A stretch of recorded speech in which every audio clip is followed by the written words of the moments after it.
Welcome to Vice and Easy, your podcast for all things Miami Vice, with your host, Marina. Hello. Welcome back to Vice and Easy. Thank you for your patience as I took a little bit of time off during the break. I hope you all had wonderful holidays with your family and your loved ones, and happy 2024. I also have gone through a major life transition. I am actually starting a new job in the new year, so I'm very excited to see what happens. But yeah, my life has been all over the place in the best way.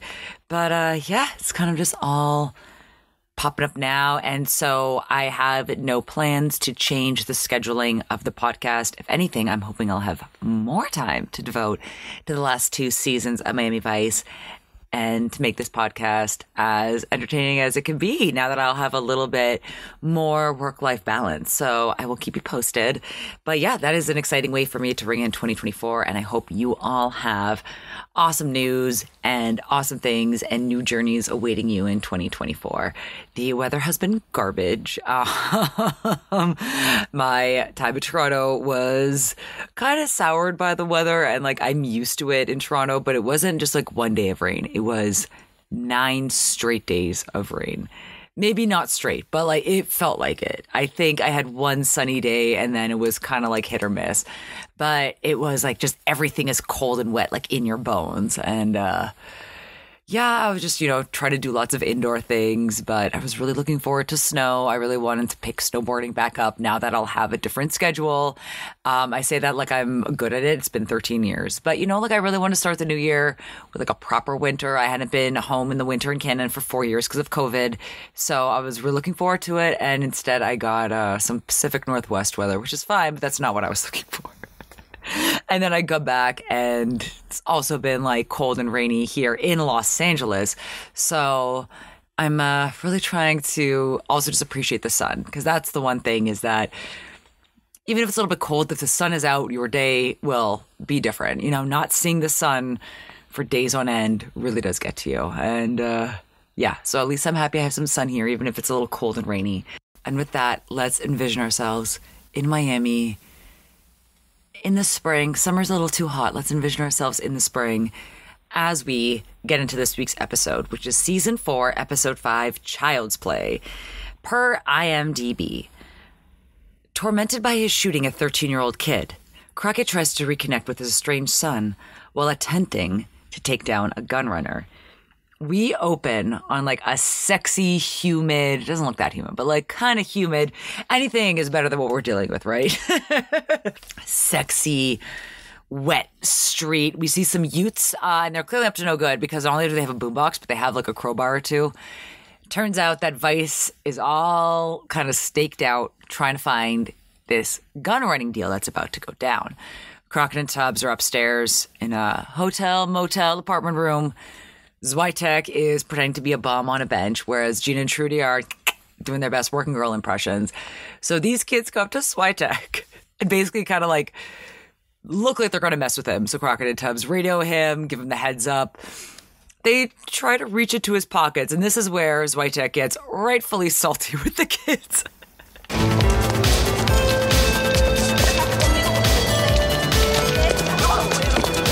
Look, kids, do you mind? I'm trying to catch a few Z's.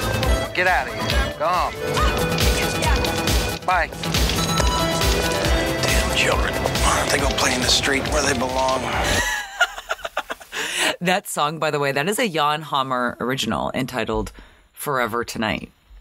I like it because I legit thought it was like a top 40 song. I was like, I've never heard this, but I'm actually very impressed. It does sound like a real song.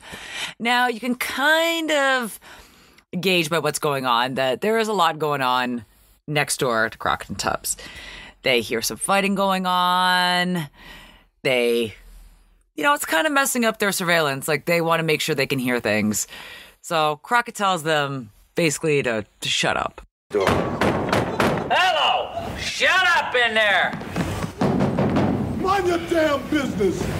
I don't really know what he expected in response. Like, that would be the average response if you tell your neighbor to shut up. But because they can hear the woman screaming, they assume that it could be a DV call. So Tubbs asked Trudy to change the frequency so she could be able to hear them despite the fight going on, and also send a team in case they do need to go in. So as the fight sounds like it's getting more and more violent, Crockett does go over, tries to defuse the situation, kicks in the door. The guy, Ving Rhames, being incredibly scary, by the way. He's been on the show before, and he was tough because he needed to be. He was protecting his sister. This is like whole next level. And I do like his flat top. I will say, I was like, oh, that's a very like late 80s, early 90s haircut. And it like really works for him. He was being very scary, holding a knife up to this woman's neck, just obviously being way more violent with her before Crockett walks in. As Crockett walks in, he's yelling at them to drop the knife, yelling at him to drop the knife. She is doing nothing. He sees a gun poking out of the bedroom out of the corner of his eye. And I took pictures and I took a gif of this. You cannot see the body holding the gun. You just see this gun pointing at Crockett. Crockett fires. This is when Tubbs, hearing the gunshots, comes to the room to check in and make sure it's not Crockett going down. Like, they could go in a domestic violence situation like that. Crockett opens the door and he is horrified. A teenage boy is on the ground bleeding from the gunshot. And Crockett is having a really hard time processing, and we have not even gone to the intro yet.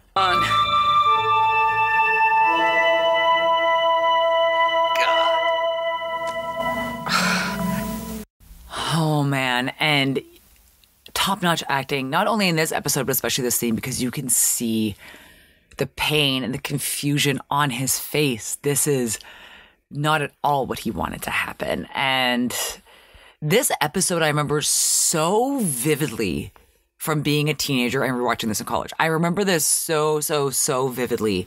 So I'm coming into this episode with a lot of bias towards Crockett, a favorable bias. So just keep that in mind. If you don't want that taken in the episode, feel free. You can listen to another podcast, because I'm not an apologist in this episode, but like, I remember seeing him pour himself that shot of Jack Daniels, look at the picture of his son. Like, I remember that so vividly in college, because that was also kind of how I would process difficult emotions, was also with Jack Daniels.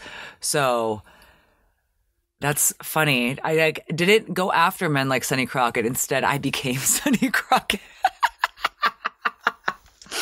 Oh my God. Sorry. Okay. Let's get into the episode. So after the intro, we are at OCB and we are getting the different perspectives on what happened with this shooting. I didn't mean to hurt her. I saw the gun behind the door. I heard the shot, damn it. I thought son was gonna be dead.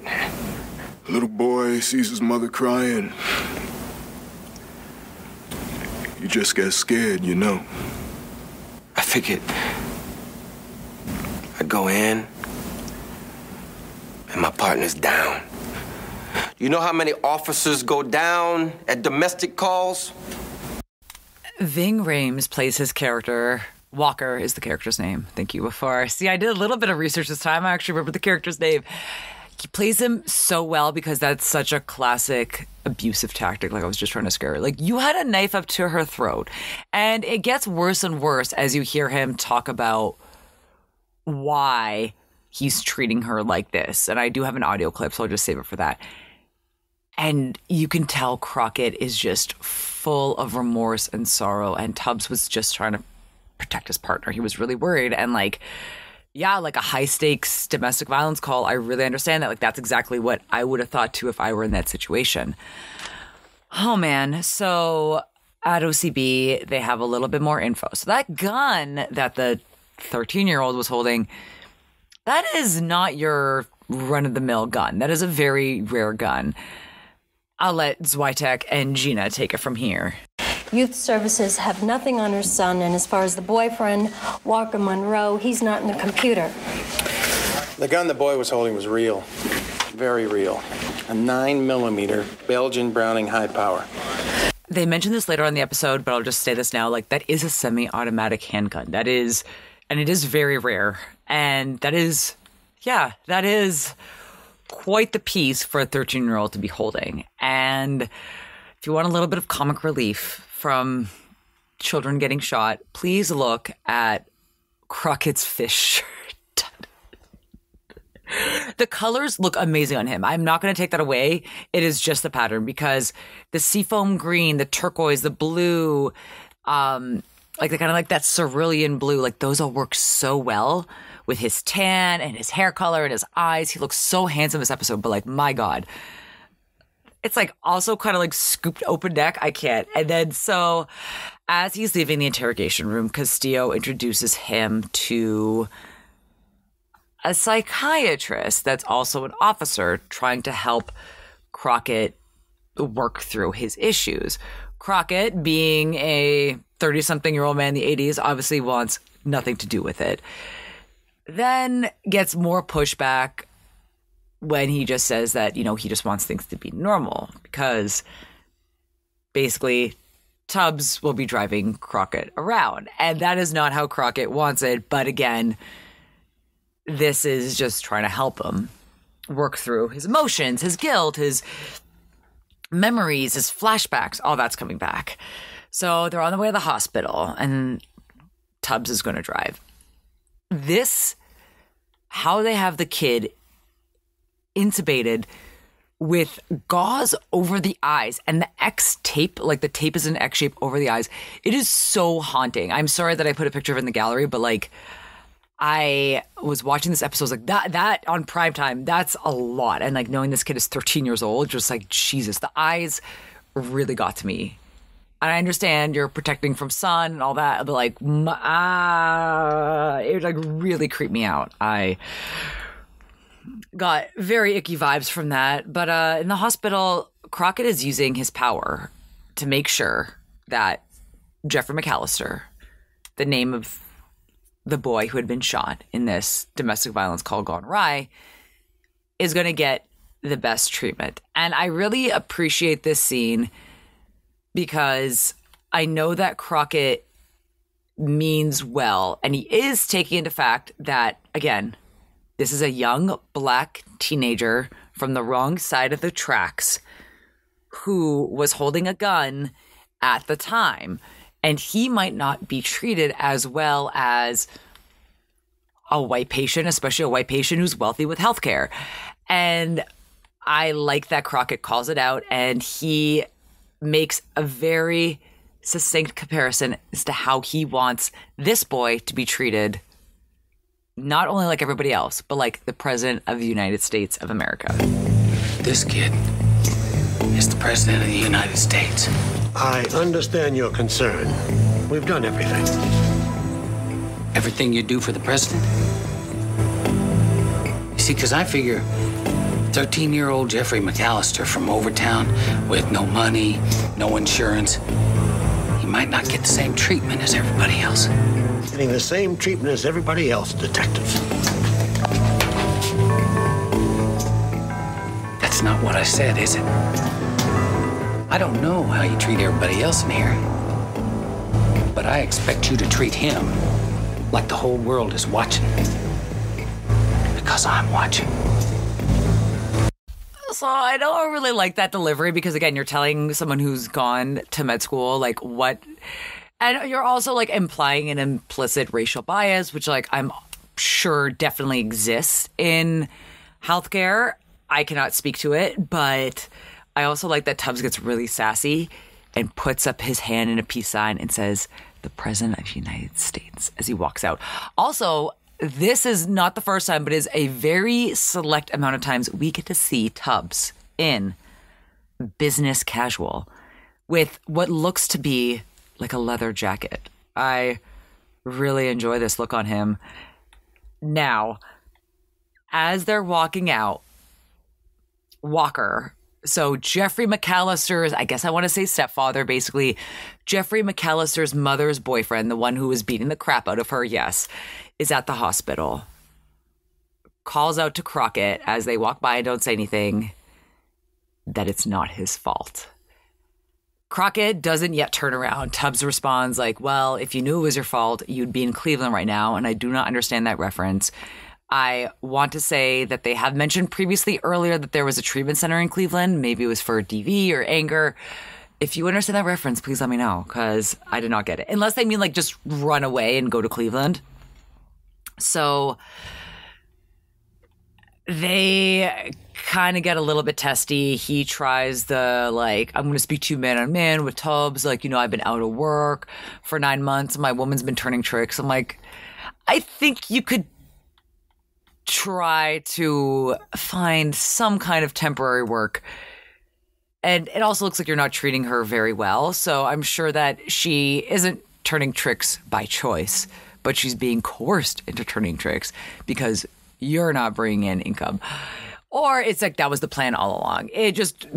But Ving Rhames, like, his acting in this episode is top notch. This is actually a great, well-acted episode. I really enjoyed it, and I would not get sick of watching it. Crockett does manage to turn around. Like, I do have a picture of them, like, with Crockett with his back to Ving Rhames with Tubbs facing forward, because also I really wanted a picture of Tubbs' outfit. Let's see. He does look really good. He's wearing a great shade of purple, like a true great purple, and it just looks so good on him. Is this jacket? Could be leather, but it's like worn leather, like a slate gray, like a dark, dark gray leather. Also, I love Philip Michael Thomas with the beard. Also, John Johnson's butt looks great in this picture too. Sorry, I'm just like pouring over of like, oh, I should be focused on the plot, but I am not. Well, let's go back to Crockett's place on the St. Vitus dance. Crockett has the TV in the background. Remember, he finally got a TV. As the newscaster is talking about the case, which must be very unsettling to listen to, knowing it's about you. A 13-year-old child. Young Jeffrey McAllister apparently picked up a handgun to protect his mother. Community leaders are asking for the suspension of the officer pending an investigation of the incident. Now, this is the super iconic scene that I remember with Crockett pouring himself. It's not Jack Daniels. Remember from Evan, it's like that bottle that they have on set that looks like Jack Daniels, but it's not. And, but it's like basically like a knockoff of the label. As he's just pouring himself a shot, and not even in a rocks glass, like just in a shot glass, which I thought was very funny. And it's a framed picture of Caroline and Billy, and it says, "Happy birthday, Dad. Love, Billy." And obviously it's in Caroline's handwriting, but I think it is very sweet. And since Crockett is in that picture, and remember, we haven't really heard much about Billy in a while. So this episode, we're finally going to get to check in on him, but not just yet. Just keep that in mind. Now, back at OCB, I definitely took a picture and pointed a giant arrow at Zwitek's shrine to Elvis on his desk, which I love. Everyone is looking amazing in this scene. Crockett in like kind of like a scooped loose shirt, asking about different blood types. He really wants to, you know, see if he can get blood donations to help Jeffrey McAllister from everybody at OCB. Zwitek is the only one that matches, even though he's a little hesitant. He doesn't really like needles. He agrees to do it. He goes up to Trudy, who is dating I want to say, I forgot what it says in the clip, but I want to say it was like a coach and like a linesman coach for the Dolphins. And he wants to see if possibly he can get some swag, like, you know, a jacket or something to cheer this kid up, when Castillo calls Crockett into his office. Listen to this clip and then think about this for the rest of the episode. Well, Lieutenant, if I didn't have so damn much work to do, I mean, we still got paperwork on the Kangalos case, and the DA wants me and Tubbs to sit down, and I'd rather just work. All right, finish it up. Sorry, I'm going to try to edit it out, but I will note that Castillo didn't call Crockett into his office specifically. He just called Crockett over to ask what he was doing here. So keep that in mind, because I'm a little confused later on this episode when we touch on this again. Trudy looking amazing in pink and black. Basically, so after Castillo basically asked Crockett what he's doing there, Castillo lets people know that there was another bombing this morning, and they're still looking after the gun runners who didn't show up for the stakeout that led to the shooting that led to Crockett's unraveling. Let's keep this going. So it turns out that the gun runner, Holiday, had his guys meet him in West Miami instead of the spot originally. And it turns out that like this is a bigger business than it just appears. So Crockett proposes that they go in looking as buyers. This means Crockett and Tubbs are once again on the other side of town, where we see two Utes. The two Utes are stealing a radio out of the car. And I like how the kid does it so swiftly. He has this, it looks kind of like a short stubby knife, breaks the window, hops in via the passenger side, steals the radio, hands it through the driver's side window that he rolls down. He doesn't smash that window, which I thought was kind of funny. Hands it to this other kid who's spray painting on the car, no radio. I don't know if that's a message for like other reckless Utes or if that's a message to the guy whose car it is that like his window's open, no radio, and then his other window's smashed. It sucks. And it's funny, I was kind of worried about that because I had an aftermarket radio after my original radio in my car died. But again, this was like 2016, 2015. And I was like, oh, people... Like my insurance, I remember, was giving me a lot of pushback. Like, oh, you have an aftermarket radio. I'm like, again, it's not 1987 where Utes are going to be stealing the radio out of my car while I'm parked outside. Like, you have to go through the emergency brake to get this radio. But it is funny. When I was living in Echo Park, my car got broken into and they stole my dash cam.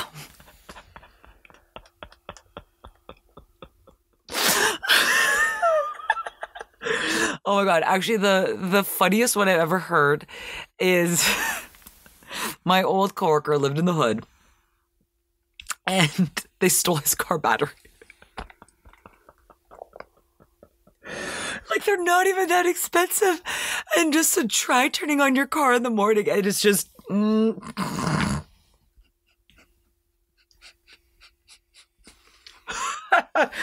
Oh man, sorry. But again, this was reality back in the day. You had to take your radio with you. Just, oh my God. So yeah, clearly they're not in the best part of Miami as they go into this kind of like pool sexy bar, because I do see pink lights. It's kind of divey. It's smoky. There is a cigarette machine. Obviously, I clocked that. Pinball.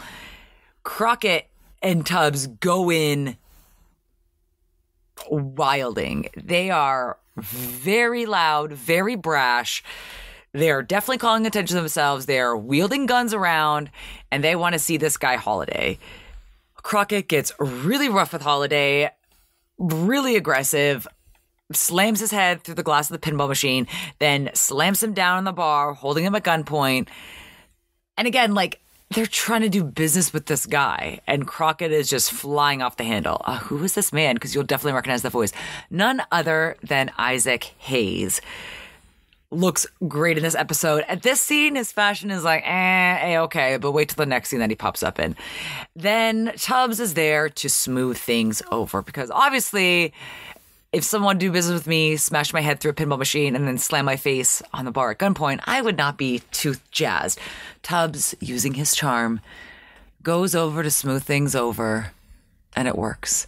Crockett, again, being really crotchety, sitting by the cigarette machine. Maybe he should have picked up smoking in this episode. I don't know. Then puts his feet up on the pool table, cocks his gun again. Like, he is just really going all in and on this persona, what have you. Tubbs, as they leave, rightfully brings up concern for his well-being and for his decorum, like his manners, because I don't know what he was trying in there, and neither does Tubbs. And Tubbs will tell it to Crockett like it is. Hey, man, if you don't like the way I work, why don't you get somebody else next time? You can ask for Switek or... Rico, man, I'm sorry. Hey, Sonny, man, I'm in this with you.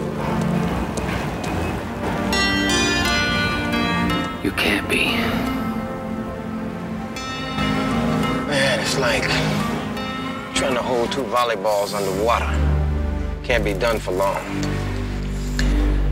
You can't answer the questions I keep asking myself. You can't answer mine either. Like, why was it you who went next door and not me, huh?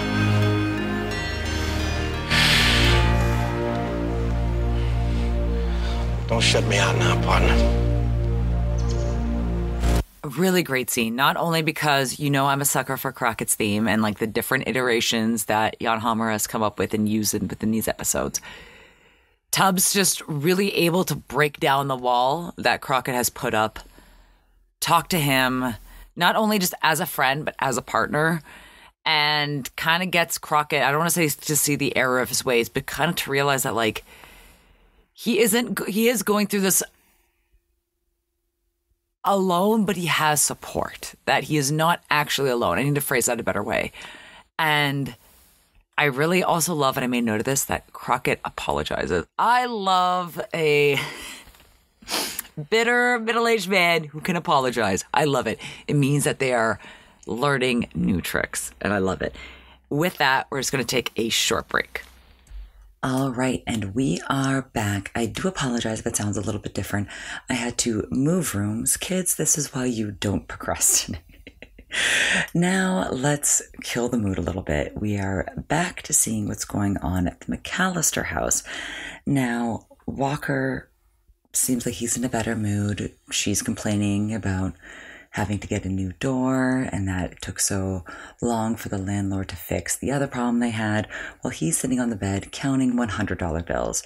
He calls her over, and unfortunately, Ving Rhames gets really scary in this scene, in this next clip. Go spending it on no doors. Look, I hate those places. All those sick people. Might catch something. Look, you gotta go, baby, because it's the right thing to do. Now bring it to Daddy.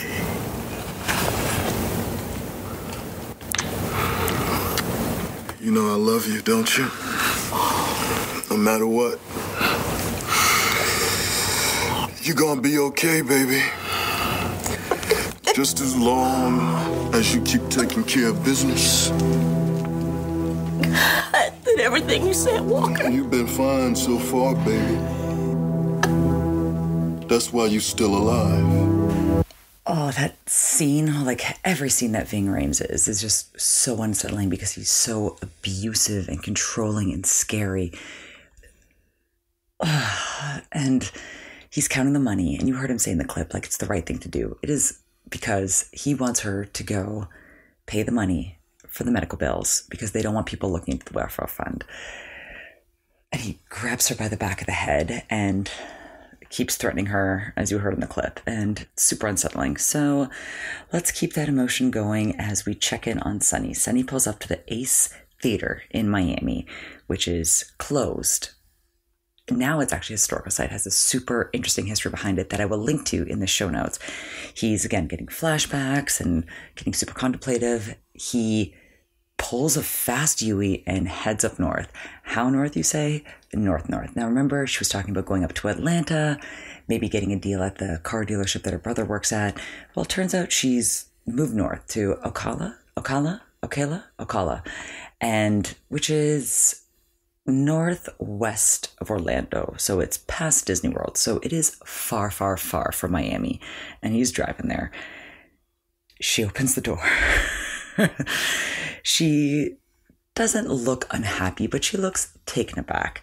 So suffice it to say that Sunny has not been to visit either ever or in quite a while. She says, you should have called. He's like, well, nice to see you too, Caroline. And she brings him in, and he's gonna see Billy in this next clip. Well, come here. Billy puts his hand out for a handshake.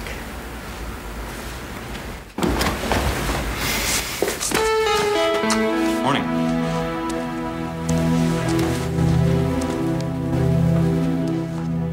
Bob Ballard. You must be Sonny. I've heard a lot about you. Yeah. Wish I could say the same.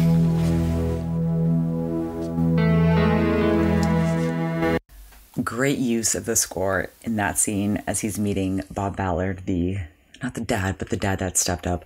Again, looks complete 180 from Don Johnson, which is fair. You know, unless you're Melanie Griffith, you don't really upgrade after dating a man that handsome. He seems to be little bit older, a little dorkier. He has very big glasses on, very different vibe. So him and Billy get ready. They're going to go for a ride and they're going to reconnect.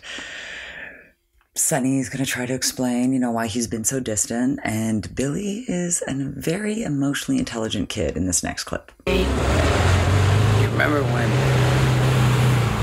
you and your mom were at home last time and you almost got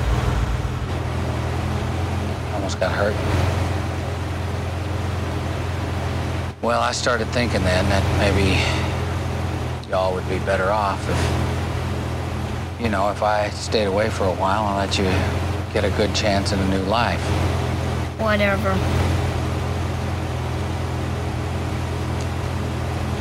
What does that mean? Nothing.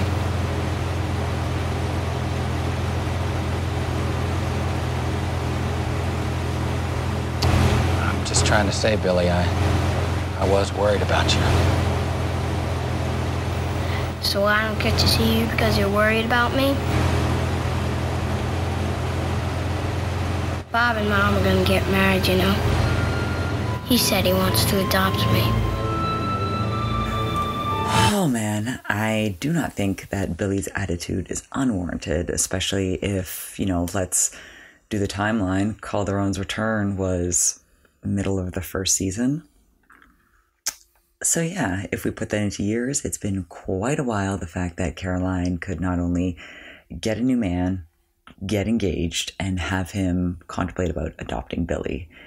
It's been a long time, and it sucks. I don't know. I'm not a parent, but we can all definitely agree that Crockett has not been the best father to Billy. And he wanted to give Billy a chance at a new life, and then he's surprised when Caroline and Billy are having a new life.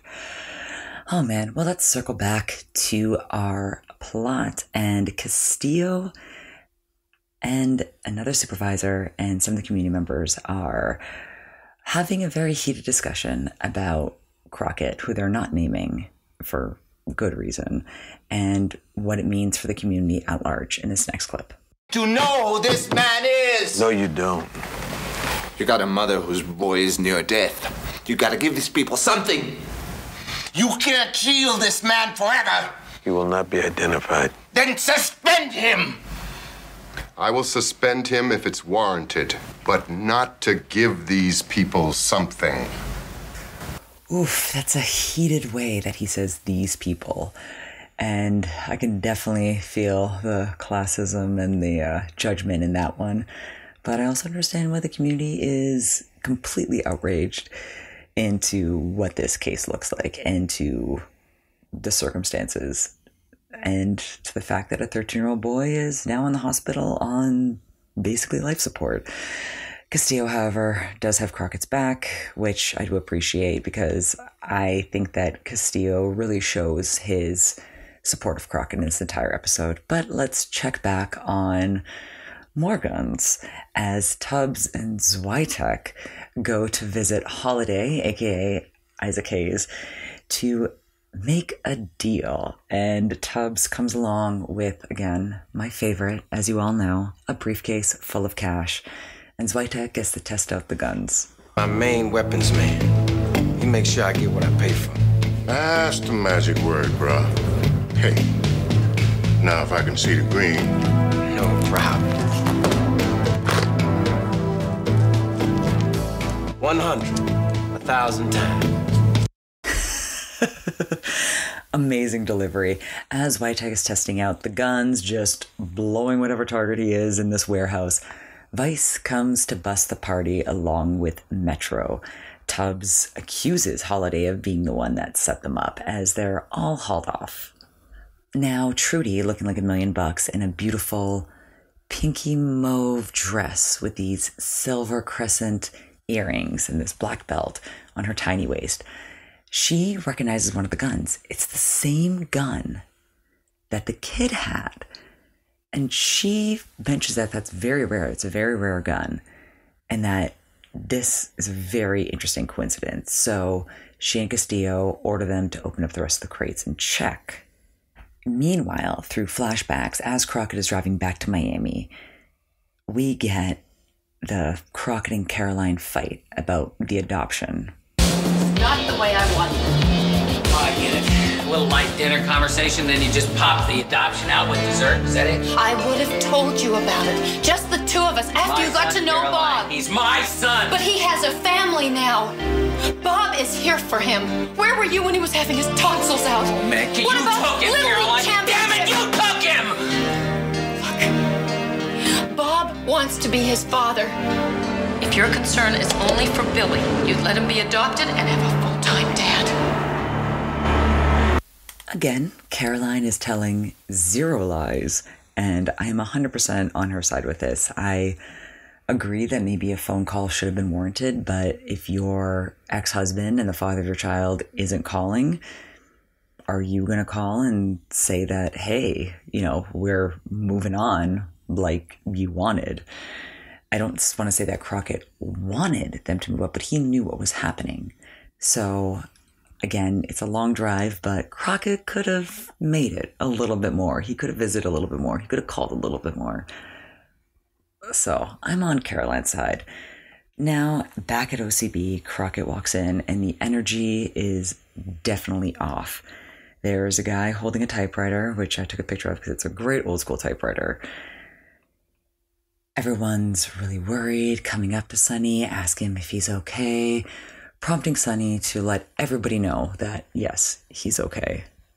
As he stands up and declares this report that he's okay to everybody, you can see Trudy in the back, like, waiting for her turn to ask if he's okay, and then just turns around. You're like, okay, I get it.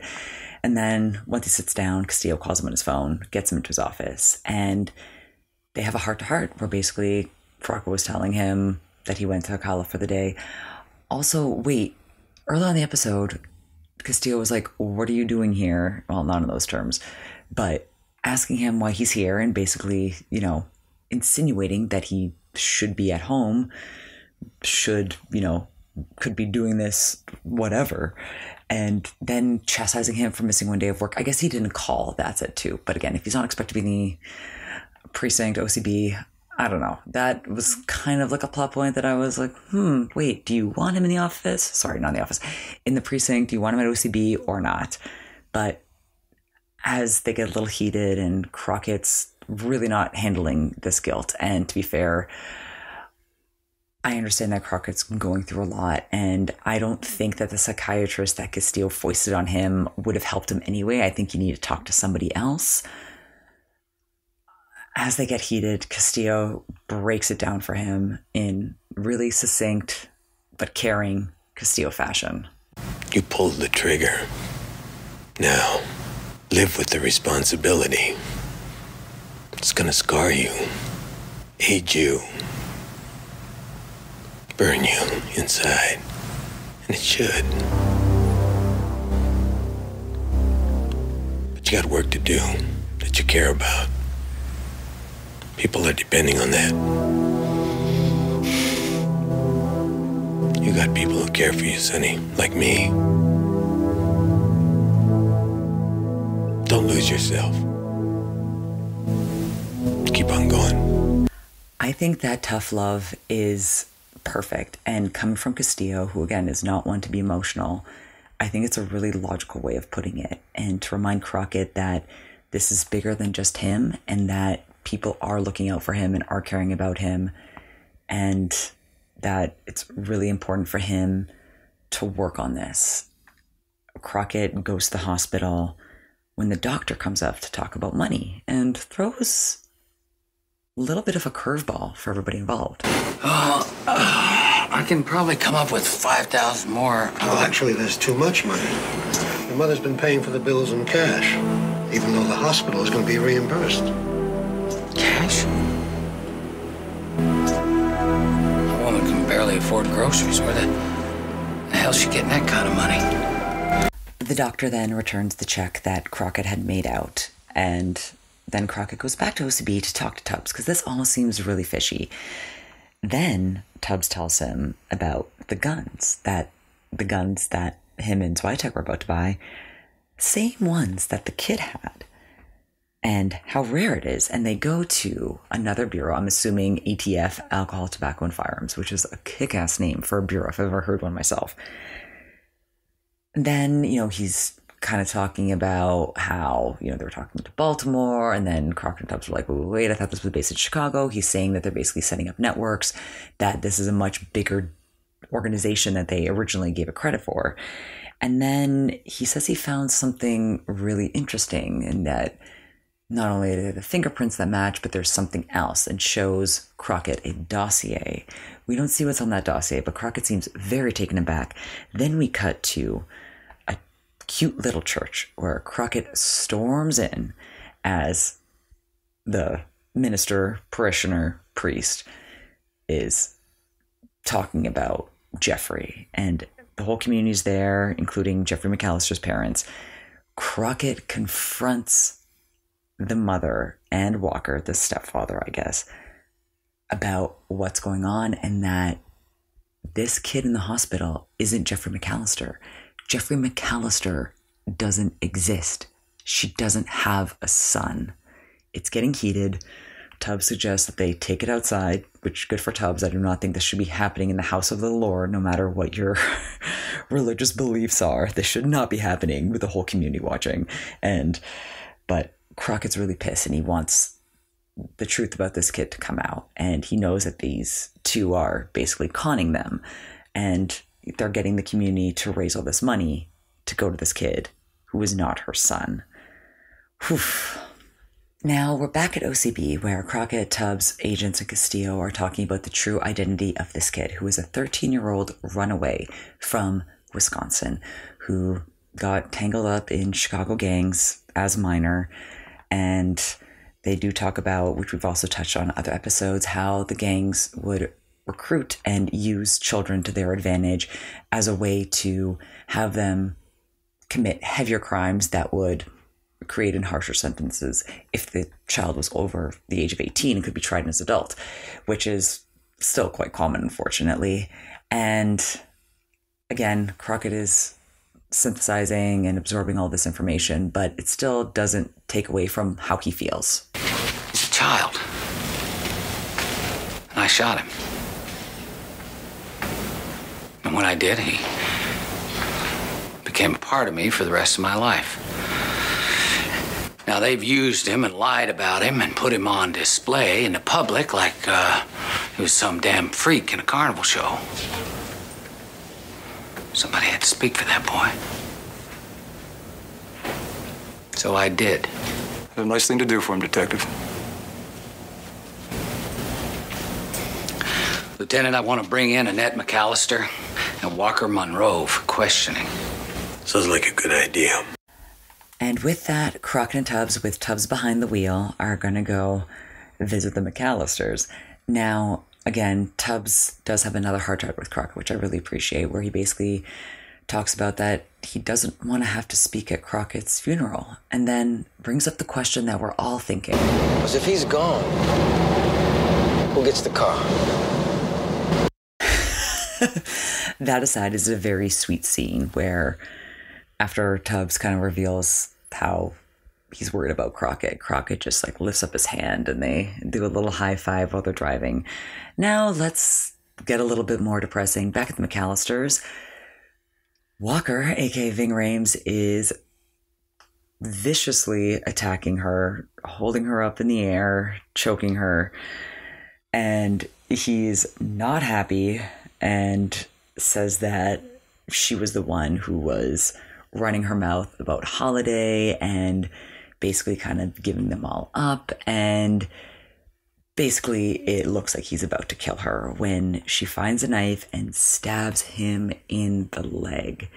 And this is when Crockett and Tubbs get to talk to her. Unfortunately, she's at the hospital, but she is looking good, and she's gonna give up Walker. Good for her. Made up the whole thing while we was on the floor after you shot that boy. He's not your son.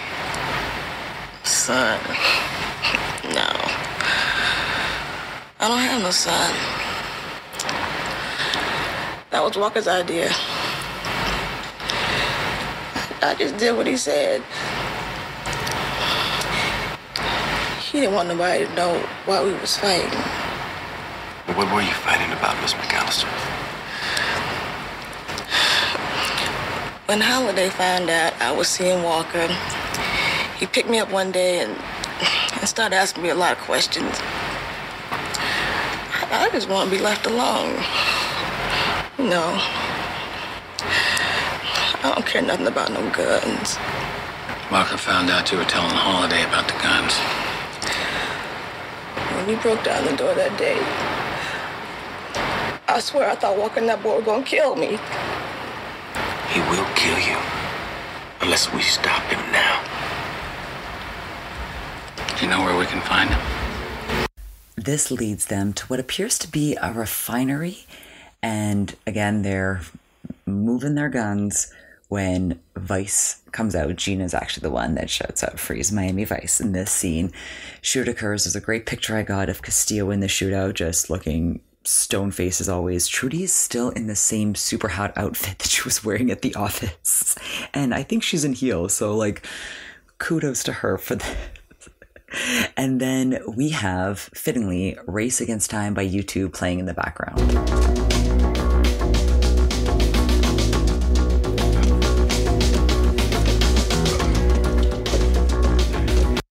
Sorry I could only get the instrumental part. There were a lot of gunshots and lots of explosions happening in the background. And as Crockett goes to chase Walker up the stairs, there's another explosion right after Ving Rhames, after Walker gets on the landing, and he's almost thrown off. You can see his hands hold on to the side. Crockett's getting all these flashbacks. Also, I noticed that the lighting in the flashbacks is very different, and he's flashing back to him beating his woman and everything that's happened. And I want to say it's just like kind of a few seconds that we get these flashbacks. And then Crockett at the end goes over to try and grab him, but it's too late. He slips and falls to his death. That's tough. I don't know what I would do if I were in that situation either. So, oh man. But now Crockett goes back to the hospital and has a really sweet monologue as he's holding this kid's hand in this next clip. Did to make you run away.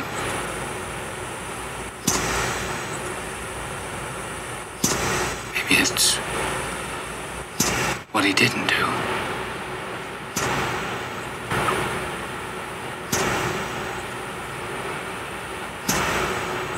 Maybe he's the one that did the running.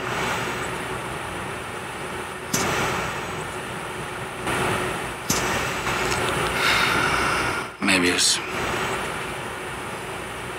like with me and Billy.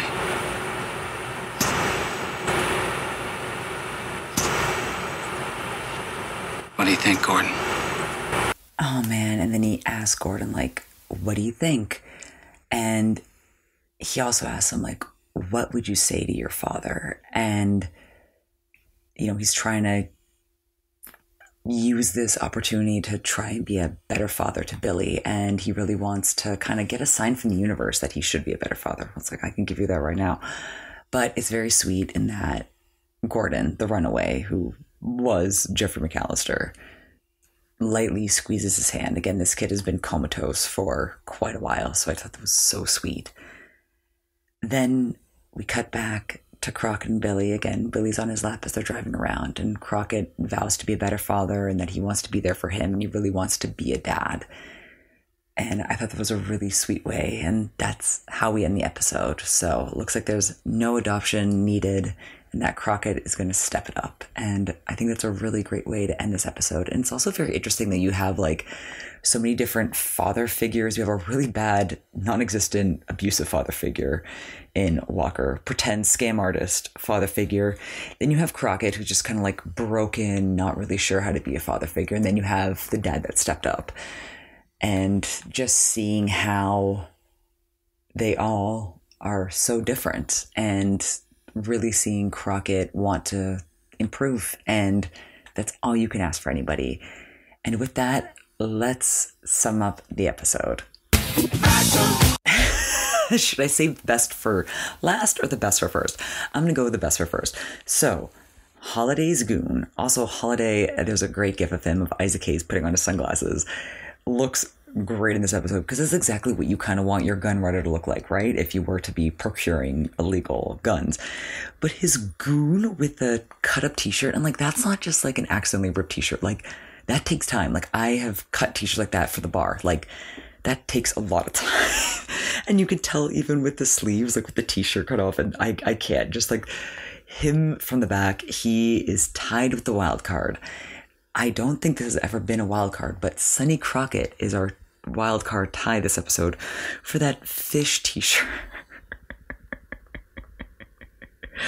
Which means that very rarely I get to do this, but my best dressed man for the episode is Tubbs in business casual in his quasi leather, maybe pleather jacket at the hospital in purple, talking to Walker.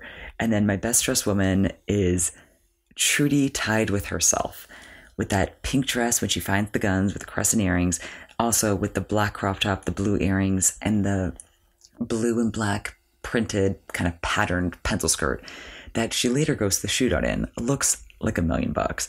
And there's this other scene where I want to say it's maybe hospital administration, maybe internal affairs, where Crockett just goes to the office, contemplates sitting in the chair by the desk, and instead goes to the chair in the back, says nothing, and leaves.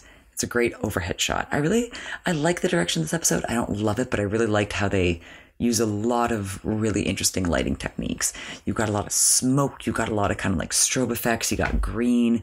It's a very gritty episode that I think is like really conveyed well with the darker themes, kind of lending itself to the cinematography. So, chef's kiss.